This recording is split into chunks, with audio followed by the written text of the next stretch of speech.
আসসালামু আলাইকুম রহমতুল্লাহ। প্রিয় শিক্ষার্থী বন্ধুরা, আশা করি প্রত্যেকে ভালো আছো। আজকের ভিডিওতে আলোচনা করব সংযোগ সেট, ছেদ সেট, নিশ্ছেদ সেট, শক্তি সেট, ক্রমজোড় ও কার্তেশীয় গুণজ নিয়ে। সংযোগ সেট, ইউনিয়ন অফ সেটস। দুই বা ততোধিক সেটের সকল উপাদান নিয়ে গঠিত সেটকে সংযোগ সেট বলা হয়। মনে করি এ ও বি দুইটি সেট।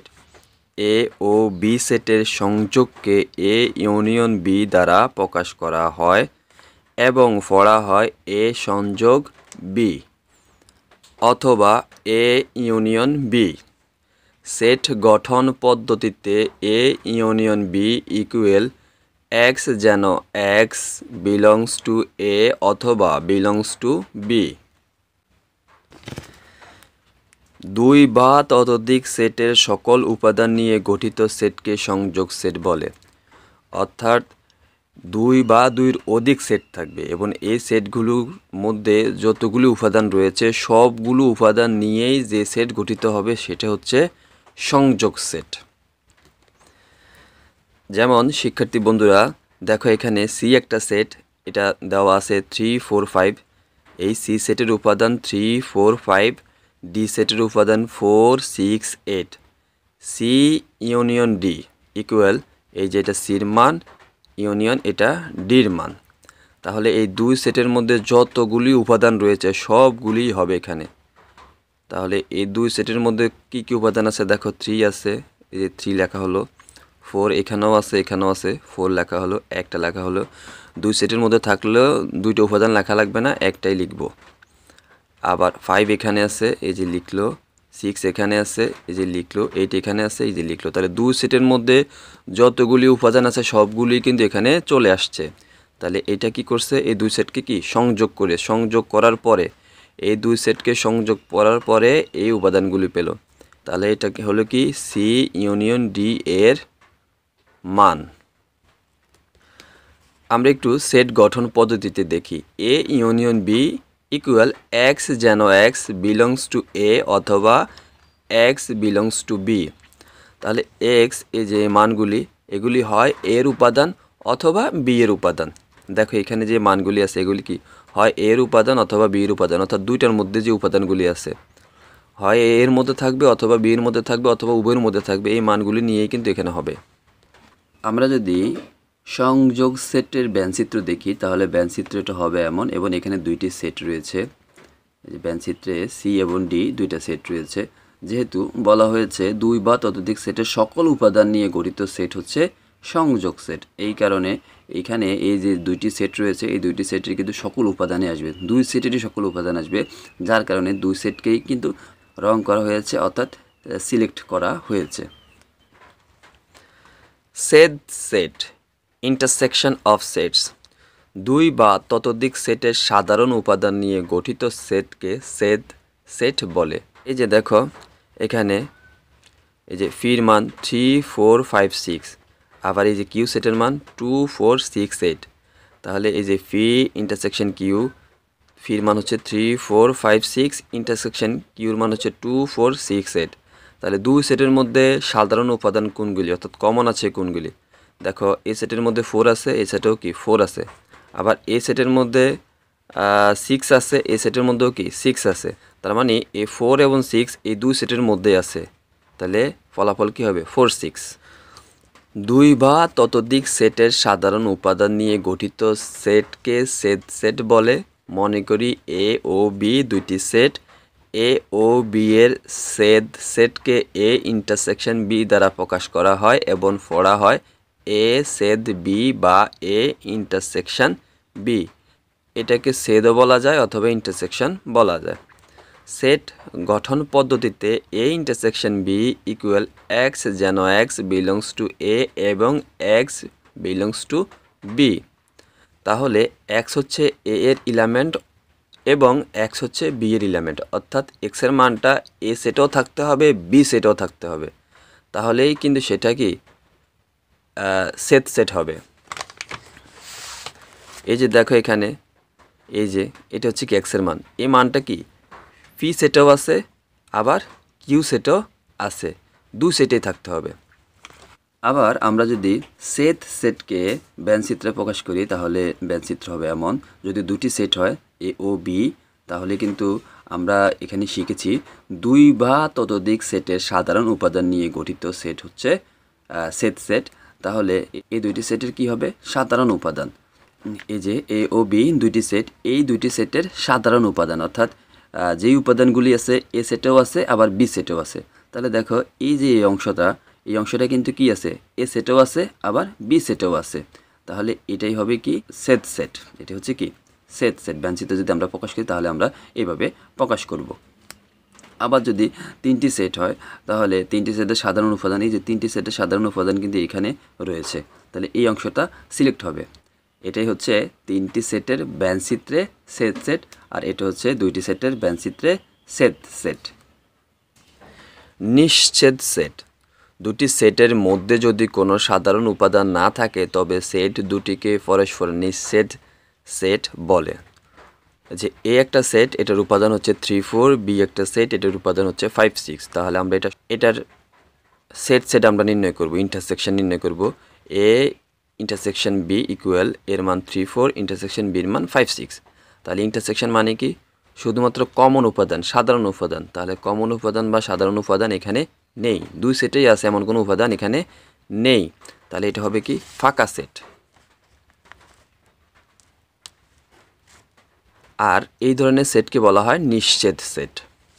মনে করি এ ও বি দুইটি set, A intersection B equal ফাঁকা হলে এ ও বি পরস্পর নিশ্ছেদ সেট। তাহলে দেখো এই যে এ ও বি দুইটি সেট এবং এ ইন্টারসেকশন বি করার ফলে কি পেলাম? ফাঁকা পেলাম।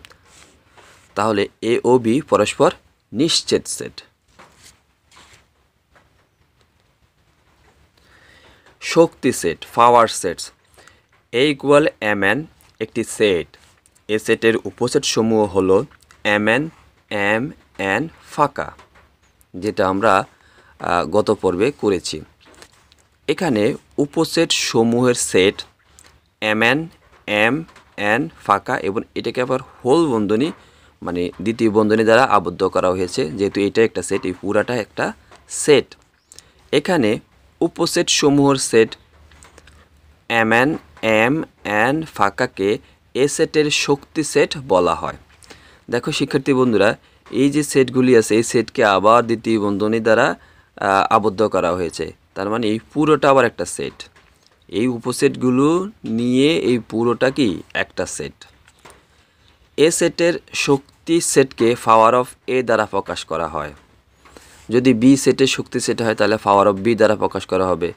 যদি সি সেটের শক্তি সেট হয় তাহলে পাওয়ার অফ সি দ্বারা প্রকাশ করা হবে। সুতরাং কোনো সেটের সকল উপসেট দ্বারা গঠিত সেটকে ওই সেটের শক্তি সেট বলা হয়। অর্থাৎ এই যে একটা সেট, এই সেটের সকল উপসেট, তাহলে এই সেটের উপসেট কয়টা? 4টা পেলাম। এই 4টা দ্বারা গঠিত একটা সেট হলো এখানে, এই সেটটি হচ্ছে কি? শক্তি সেট। এই সেটের শক্তি সেট। কোনো সেটের উপাদান সংখ্যা n হলে ওই সেটের শক্তি সেটের উপাদান সংখ্যা হবে 2 পাওয়ার n। দেখো শিক্ষার্থী বন্ধুরা, এখানে এ একটা সেট এবং এ সেটের উপাদান সংখ্যা কত? 2টা। তাহলে এ সেটের উপসেট সংখ্যা পেলাম কত? 4টি। তাহলে দেখো আমরা যদি 2 এবং n এর মান 2 বসাই দিই তাহলে 2 স্কোয়ার, 2 2 দুগুণা কত হয়? 4, 2 দুগুণা কত হয়? 4। যে এখানে জি একটি সেট, এ সেটের উপাদান আছে 1 2 3। তাহলে এ সেটের উপসেট কয়টা হবে? উপসেট হবে 2 পাওয়ার n এর মান কত হবে? 3, 2 কিউব, 2 3টা গুণ করলে কত? 8। তাহলে এ সেটের উপসেট সংখ্যা হবে 8টি। ক্রমজোড়। অষ্টম শ্রেণীর আমেনা ও সুমনা বার্ষিক পরীক্ষায় মেধা তালিকায় যথাক্রমে প্রথম ও দ্বিতীয় হলো। মেধা অনুসারে তাদেরকে আমেনা সুমনা জোড়া আকারে লেখা যায়। এরূপ নির্দিষ্ট করে দেওয়া জোড়াকে একটি ক্রমজোড় বলে।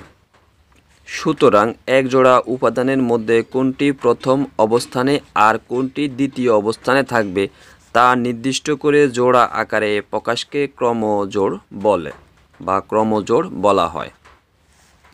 যদি কোনো ক্রমজোড়ের প্রথম উপাদান বা প্রথম পদ x এবং দ্বিতীয় উপাদান বা পদ y হয় তবে ক্রমজোড়টিকে xy দিয়ে প্রকাশ করা হয়। ক্রমজোড় xy ও ab সমান বা xy ইকুয়াল ab হবে যদি x ইকুয়াল a, এই যে x এর মান a এবং y ইকুয়াল b এবং y এর মান b হয়। শিক্ষার্থী বন্ধুরা দেখো এখানে একটি ক্রমজোড় দেওয়া আছে, তাহলে ক্রমজোড়ের শর্ত মতে আমরা বলতে পারি 2x প্লাস y ইকুয়াল হচ্ছে 6, আবার 3 ইকুয়াল x মাইনাস y। কার্তেশীয় গুণজ। করিম সাহেব তার বাড়ির একটি ঘরের ভিতরের দেওয়ালে সাদা বা নীল রং এবং বাহিরের দেওয়ালে লাল বা হলুদ বা সবুজ রং এর লেপন দেওয়ার সিদ্ধান্ত নিলেন। ভিতরের দেওয়ালে রং এর সেট A ইকুয়াল সাদা নীল এবং বাইরের দেওয়ালে রঙের সেট B ইকুয়াল লাল হলুদ সবুজ। করিম সাহেব তার ঘরের রং লেপন সাদা লাল, সাদা হলুদ, সাদা সবুজ, নীল লাল, নীল হলুদ, নীল সবুজ ক্রমজোড় আকারে দিতে পারেন। তাহলে দেখো উনি ঘরের ভিতরে দিবে সাদা নীল, বাইরে দিবে লাল হলুদ সবুজ। তাহলে সাদা লাল, সাদা হলুদ, সাদা সবুজ, নীল লাল, নীল হলুদ, নীল সবুজ। এই যে এখানে এগুলি লেখা হয়েছে। উক্ত ক্রমজোড়ের সেটকে নিচের মতো করে লেখা হয়। A ক্রস B ইকুয়াল সাদা লাল, সাদা হলুদ, সাদা সবুজ, নীল লাল, নীল হলুদ, নীল সবুজ। উপরোক্ত ক্রমজোড়ের সেটটিকে কার্তেশীয় গুণজ সেট বলা হয়। তাহলে এই যে একটা সেট, ক্রমজোড়ের সেট, এটাকে বলা হয় কার্তেশীয় গুণজ। সেট গঠন পদ্ধতিতে A cross B equal x, y যেন x বিলংস টু A এবং y বিলংস টু B। তাহলে x এর উপাদান এবং y b এর উপাদান। A ক্রস B কে পড়া হয় A ক্রস B, অর্থাৎ A সিম্বল B কে পড়া হয় A ক্রস B। শিক্ষার্থী বন্ধুরা, আশা করি আজকের ভিডিওটি তোমাদের কাছে ভালো লেগেছে। যদি ভিডিওটি তোমাদের উপকারে আসে চ্যানেলটি অবশ্যই সাবস্ক্রাইব করবে। আগামী পর্বে অনুশীলনী সমস্যাগুলো নিয়ে আলোচনা করব। আগামী পর্বগুলো দেখার আমন্ত্রণ জানিয়ে এবং তোমাদের সুস্বাস্থ্য ও দীর্ঘায়ু কামনা করে বিদায় নিচ্ছি। আসসালামু আলাইকুম রহমতুল্লাহ।